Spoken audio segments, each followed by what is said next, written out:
अगर आप सही खाएं और अपने शरीर के साथ कुछ चीजें करें, आप अपनी नींद की जरूरत कम कर सकते हैं। अब मैं थोड़ा आलसी हो गया हूं और अब मैं लगभग 4.5 घंटे सो रहा हूं।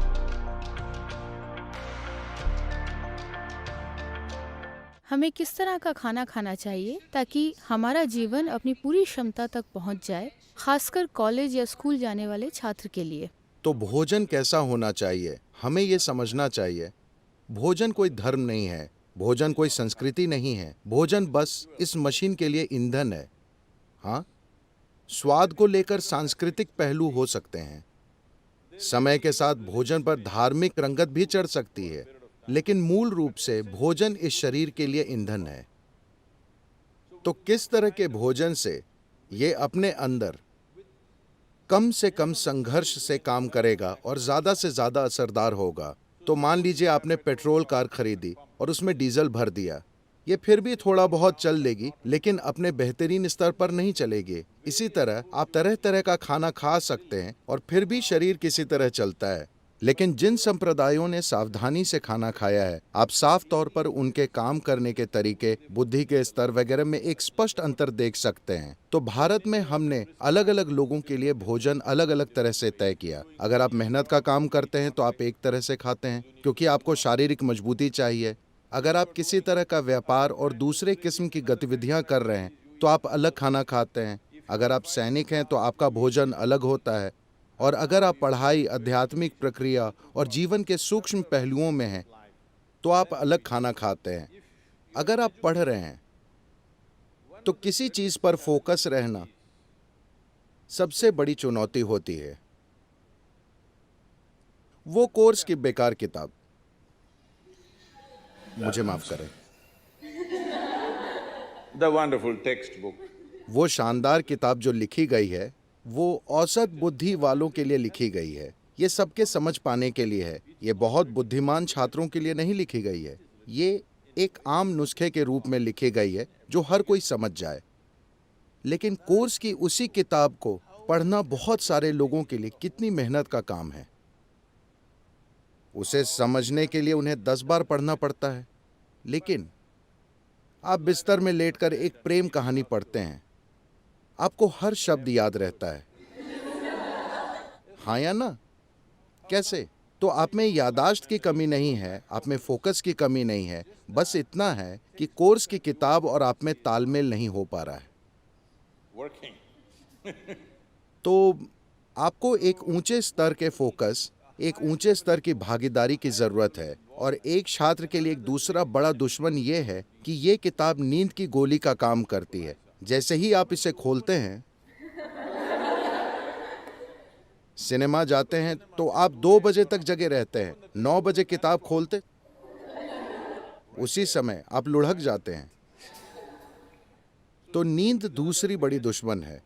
तो आप किस तरह का खाना खाएं ताकि शरीर में जड़ता न रहे? योगिक पद्धति में इसे हम ऐसे देखते हैं। तमस, रजस और सत्व की बात करते हैं। तमस का मतलब है जड़ता, रजस का मतलब है गतिविधियां लेकिन कोई संतुलन नहीं, सत्व का मतलब है पूरी तरह से संतुलित ऊर्जा।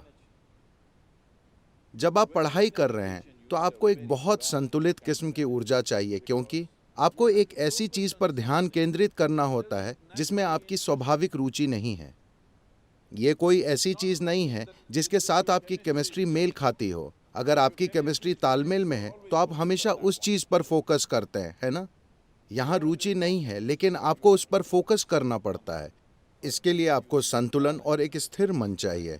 इसके लिए आपको एक खास तरह से खाने की जरूरत है। सरलता से कहें तो भोजन आपके शरीर में आहार नली से गुजरता है। आपके मुंह से मल द्वार तक एक पाइप है। पाचन प्रक्रिया के अलग अलग चरणों से होता हुआ ये उससे गुजरता है। आप में से कई लोग बायोलॉजी पढ़ते हैं, हाँ? ये आहार नली से जाता है। अब शुरुआत होती है होठों से। यहां अगर आप सारे शाकाहारी और मांसाहारी जीवों पर गौर करें, अगर आप पशु जगत को देखें तो शाकाहारी जानवर और मांसाहारी जानवर, ये दुनिया में जानवरों के 2 मुख्य विभाजन है। एक वनस्पतियां खाते हैं, दूसरे मांस खाते हैं। अगर आप आहार नली की बनावट देखें तो शाकाहारी और मांसाहारी जीवों में एक स्पष्ट अंतर है। इंसानी सिस्टम में हर चीज संकेत करती है कि आप स्वाभाविक रूप से शाकाहारी हैं, लेकिन जिंदा रहने के लिए हम मांसाहारी हो गए थे।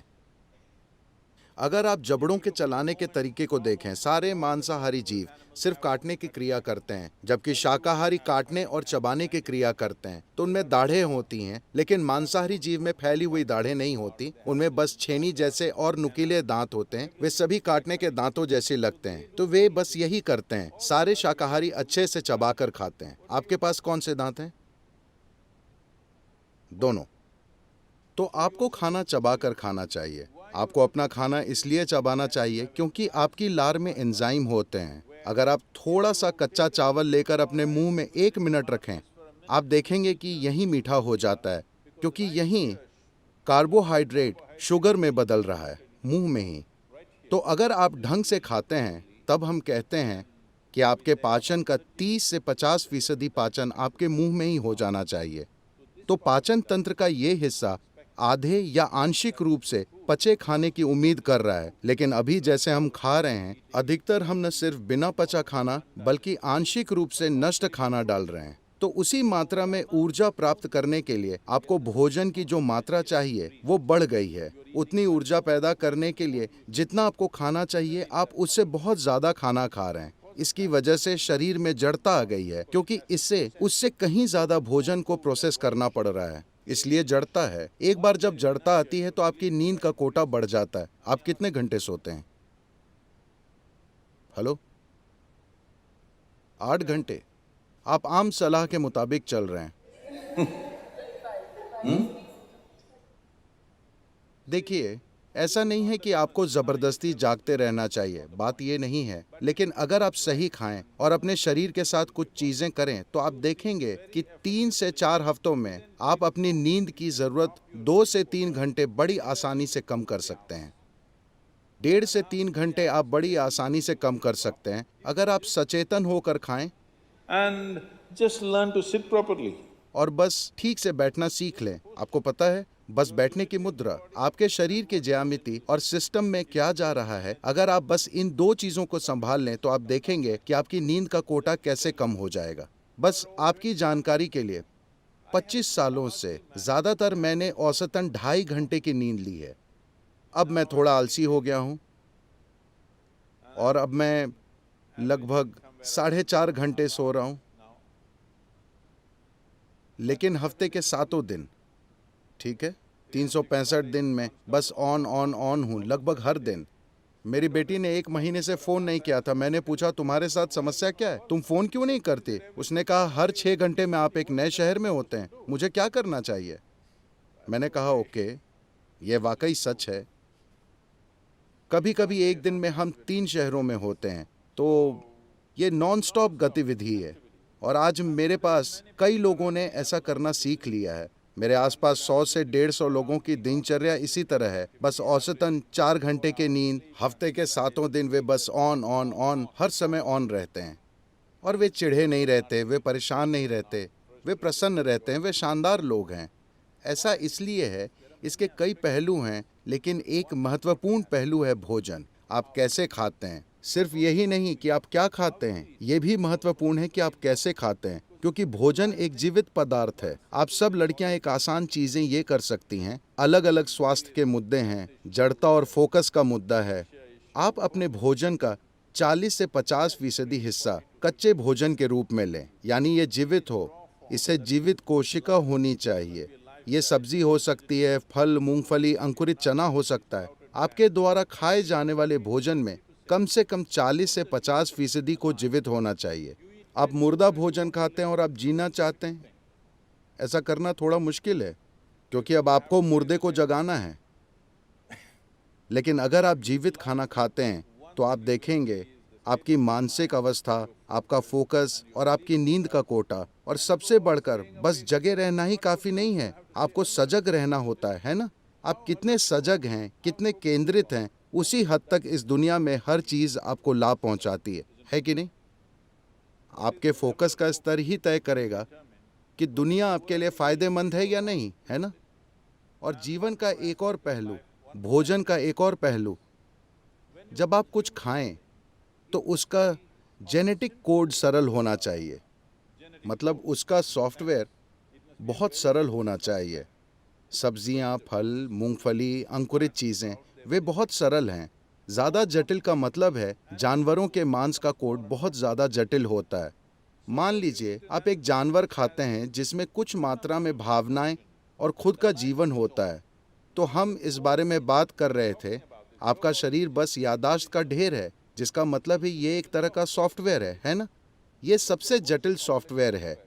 इंसानी सॉफ्टवेयर धरती पर सारे जीवों में सबसे ज़्यादा जटिल सॉफ्टवेयर है। तो अगर आप एक जानवर खाते हैं, खासकर अगर आप एक स्तनधारी को खाते हैं, तो उसकी जटिलता वैसी ही होती है। शायद ये इंसान जितनी जटिल न हो, लेकिन उसी तरह की जटिलता, क्योंकि उसमें उसके अपने विचार और भावनाएं हैं। अब उस कोड को तोड़ने और अपने सिस्टम के साथ जोड़ लेने में आप पूरी तरह से सफल नहीं होते। तो ये आपके भीतर कुछ खास गुणों के लक्षण छोड़ देगा। आप उस कोड को तोड़कर अपना हिस्सा नहीं बना सकते, क्योंकि ये अलग और जटिल कोड है। अगर आप पत्तियां, सब्जी, फल, मूंगफली या अंकुरित चीज़ें खाते हैं, ये काफ़ी आसान है। अगर आपको मांसाहारी भोजन खाना ही पड़े, तो आपको वो खाना चाहिए जो आपके कोड से सबसे दूर है। तो आमतौर पर मछली और पानी के जीव आपसे सबसे दूर हैं। तो अगर आपको मांसाहारी भोजन खाना ही पड़े, तो खाने के लिए सबसे अच्छी चीज़ है, आप समुद्र तट पर हैं, तो खाने के लिए मछली सबसे अच्छी चीज़ होगी।